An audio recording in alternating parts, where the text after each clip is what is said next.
don't forget to hit the like and subscribe.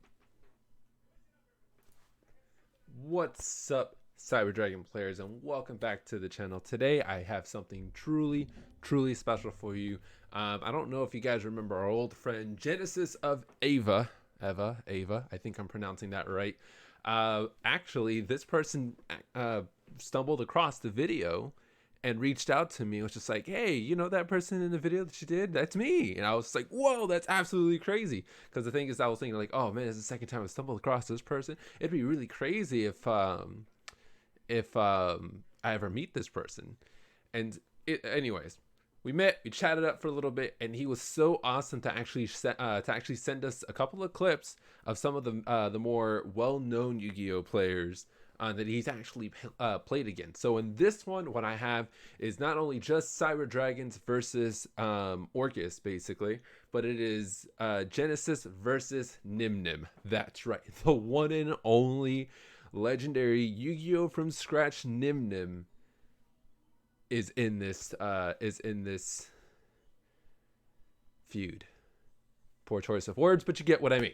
Anyways, without wasting any more time, let's jump right into this. This duel is absolutely insane, but it also shows how fast this game has become.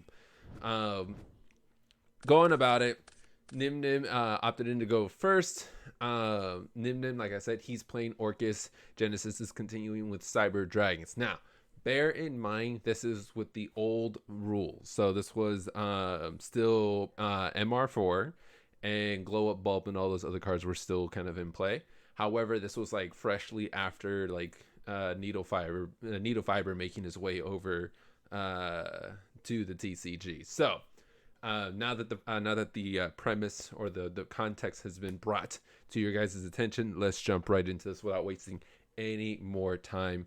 So Nim Nim's going first. He's activating Foolish Barrel to send Jet Synchron to the grave. A brilliant move. He activates Jackalope's effect in hand, and Jackalope gets sniped, triggering its own effect to get Tsuchinoko out onto the field.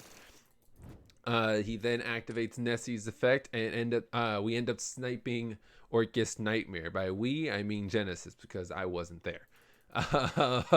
So Nessie special summon and draws, and then continues by playing, or not playing, but activating Jet Synchron's effect in grave by discarding a card in his hand to special summon it onto the field from the grave.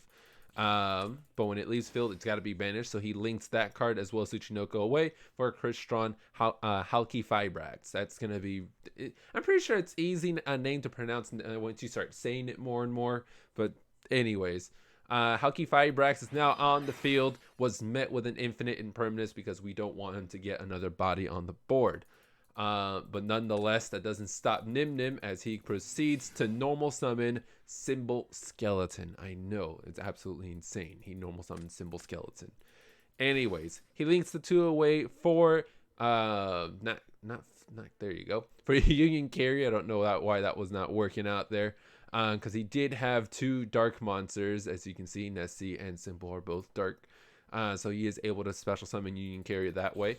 And then proceeds with the Orcust effects by activating Orcust Nightmare, but was met with Ash Blossom Joyous Spring. But that doesn't really slow him down because he already has World Legacy in the grave. So he activates World Legacy to special summon Nightmare from being banished. Links Halki Fibrax and Nightmare for Orcust Automation. He then activates Automation's effect by shuffling back the Jet Synchron to get Babel to his hand, activates Babel, goes into Dingirsu, activates his effect to target one of the banished things. I don't know if it just targets machines or not, but point is he basically add onto its material. He then banishes Symbol to special summon Nightmare back out, link the two away for another Orcust Automation, and then activates Union Carrier's effect to be able to equip Dragon Buster to Automation. Crystal? Cool. For these, you got to not know what Dragon Buster does. When this card is equipped and is out on the field, your opponent cannot access the extra deck, which is a huge Debbie Downer because the fact is these are all machines One Cyber Dragon goes right into Chimera Tech Fortress, but we don't have access to the extra deck, so we move on to the next. Nim Nim during the draw phase activates Nightmare's effect to send, I believe he sent Symbol, yes. Continue into main phase 1, we special summon Cyber Dragon, normal summons the Cyber Dragon core. In my mind, I thought, oh sweet, he's gonna go ahead and attack right into Orcust automations. That way he can access the extra deck again. But that obviously didn't happen. To be quite frank, I think this was probably the better direction to go, the way he played it out. Anyways, normal summons the core, triggers core's effect, surges out Repair Plant to his hand. He then reveals that he's got a Galaxy Soldier, so he special summons that defense by pitching the other core in his hand, searching out the other Galaxy Soldier. He then activates Repair Plant to get Jisakiru to his hand. Behold the power of Kaijus. He tributes away the problem card that had Dragon Buster. And he now has access to his extra deck again. But nonetheless, Nim Nim retaliated by activating Symbol Skeleton's effect to special summon Dingirsu back out, activating his effect to send Cyber Dragon away. Oops, I did that a little too fast. He continues by fusion summoning, or contact fusion, I should say. I'm surprised he didn't contact fuse away the Dingirsu as well. But he basically sent off the core with Jisakiru and Union Carrier. He did send the Dingirsu. And I was going to go ahead and link the two away for Anaconda Verde. The rest is practically straightforward. Activates Anaconda's effect, sending Overload Fusion, banishing 2, and special summoning Rampage Dragon. Can no longer special summon monsters for the rest of this turn. Rampage's effect pops the Babble, and then sends 2 more Light Machine monsters. So he can swing through a total of 3 times. Sends a Hertz, activates Hertz effect to get core back to hand, and then goes into battle phase. The hurt was delivered. A lot of hurt was delivered. Nonetheless, we wrap it up that for that turn. Nim Nim goes ahead and draws for turn. He actually draws Allure of Darkness. Let's see if luck is on his side to get him back into the game as he hangs clutch to 1,200 life points. Activates Allure of Darkness, draws into a Called by the Grave and an Orcust Nightmare. Banishing the Nightmare, he's looking to get lucky by banishing World 1 to be able to special summon one of the Orcust monsters out. Special summons Symbol out onto the field. And then Babble's effect, discard to get Babble back to his hand from the grave. Activates Babble, decides to swing, which is quite interesting. I had absolutely no idea what his choice was in doing this until I witnessed what happened. But anyways, so he's sending his Symbol out to a sacrificial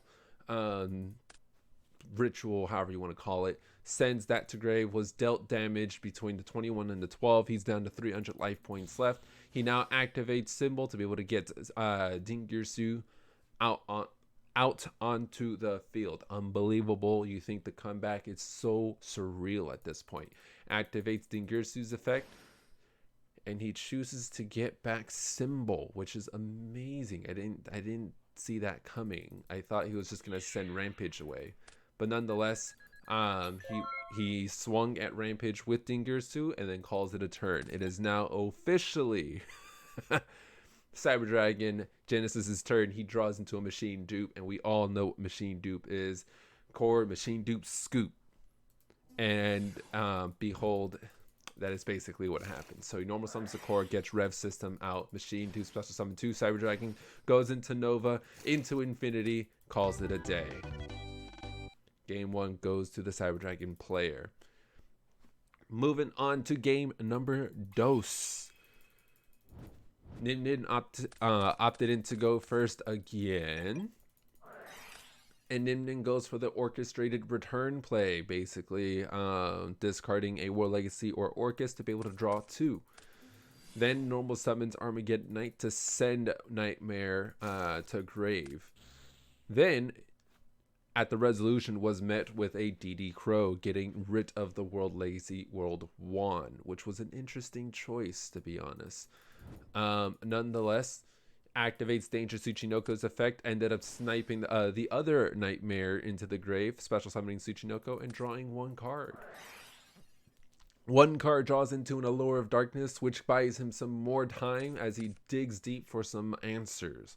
Draws into another Tsuchinoko, and it decides to banish Brass Bombard. Then plays the 1-for-1, discarding Mecha Phantom Beast Olion to special summon Glow-Up Bulb. Remember, guys, this was before the ban list and the master rule changes. Moving forward, Tsuchinoko, he activated Tsuchinoko's other effect. It's the only card in his hand, so logically it's going to get discarded. So he just special summons it just to shortcut the whole ordeal, or not ordeal. I got called out for using ordeal wrong for so many times, and so I'm learning not to say that word ever again. Hello, phone. My apologies. Anyways, so he gets the token. I'm assuming from the Olion being sent to grave, or not being sent to grave. Technically, it was discarded for cost, but I guess that's how it works. So he gets the token and proceeds as he's thinking on what to do. So he links the glow bulb and the token away for a Halki Fibrax. Halki Fibrax then gets the Jet Synchron. Just to let you know, Halki Fibrax is not that easy to say quickly.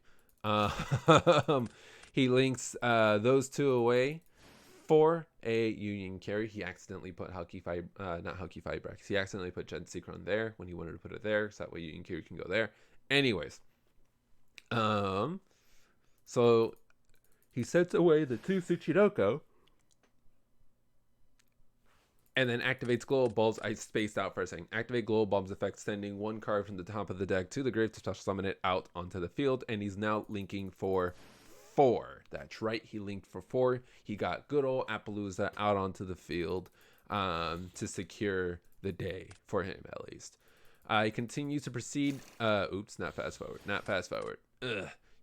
He continued going for the Orcust play at that point by activating Nightmare, and I missed out on a couple of things. But basically, Nightmare World 1 special summons Nightmare. He's linking the Glow Up Bulb and Nightmare away to get Orcust Automation out. He's going to then activate Automation's effect to shuffle and search out Babel. He's going to activate Babel, then getting Girsu out, which then gets he's a material from whatever's banished, and then activate Union Carry's effect to equip Dragon Buster Sword. Now, in our minds, we're like, no biggie. He's got the Twin Twister. Whatever he could draw next could kind of probably arguably help him out. But the one big problem is he's got the Appaloosa, which can negate effects once per chain. So definitely facing a certain level of hardship here. I think there is a defensive way of going about this. I think what I probably would have done is I would have set all 3 and kept Hertz in my hand, and whatever, depending on whatever else I end up drawing, could either make its way onto the field or can keep in my hand. Just that way, I would have something to kind of roll around with. Like I said, Appaloosa is only a once per turn, or not once per turn, once per chain. So I think the way that I would be thinking if this was my hand is just kind of set up a defensive and very counteractive play that will disable this guy to the brim. But nonetheless, let's see what our Cyber Dragon player does to respond to this impeccable board.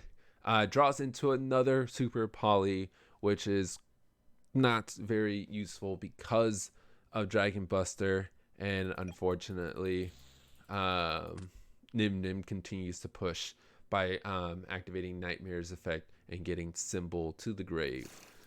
Proceeds with main phase 1, and we end up scooping. Like I said, I think what I probably would have done is I would have just set, I probably arguably would have just set these 3 and keep the Super Poly and Hertz in my hand. Going into his turn, whatever direction he chooses to go, if he wants to go straight into battle phase, I probably would then go into activating Twin Twisters to try to pop 1 and 2, see what he decides to do. If he lets that slide, I would then either activate Super Poly or cybernetic overflow to see what we can do in order to push and try to like save the day type of deal. But that's just me. The way that I always seen it is you play until the last card. But anyways, Nim Nim gets game number 2. So now we are 1-1 apiece. Going into game 3, who's going to be triumphant? The king of Yu-Gi-Oh! From scratch or Cyber Dragons? We go in. Nim Nim goes first, does the normal Orcust stuff, plays Orchestrated Return, discard for 1 to draw 2, but was met with an Ash Blossom. He said, no, no, no, not today, and that was just enough to stop him. Now all he needs to do is put up the board that ends the deal, and as you guys could see in his hand, he's got the nuts ready to rock and roll. He draws into a cybernetic overflow, normal summons the core, gets a repair plant, links away the core for Almirage to make repair plant live. He activates repair plant to search out a Galaxy Soldier. He then summons Galaxy Soldier, triggering both Hurts and Soldier's effect to be able to recover a Cyber Dragon and a Galaxy Soldier. Discards a Cyber Dragon for a second Soldier, goes into his Nova plays. Discards a special summon a Cyber Dragon, goes into Infinity, links those two away for Anaconda Verte, and activates Verte's effects. And we call it a day. Boy, oh boy, Ash Blossom is still a card not to mess with. Anyways, guys, there you have it. The amazing back and forth between Cyber Dragon players and Nim Nim. Genesis, thank you so much for the clip. Absolutely amazing. When I saw this duel go back and forth, I was super stoked. I was pumping it up, man. But nonetheless, if you guys like to see more content like this, feel free to hit the like and subscribe. In addition to, if you don't want to miss any new content, consider hitting that notification bell as well. But yeah, that's just about it that I have all for you guys. You guys have a wonderful time. To stay safe, stay clean, stay sanitized, stay indoors, and have a good one. We'll see you in the next one.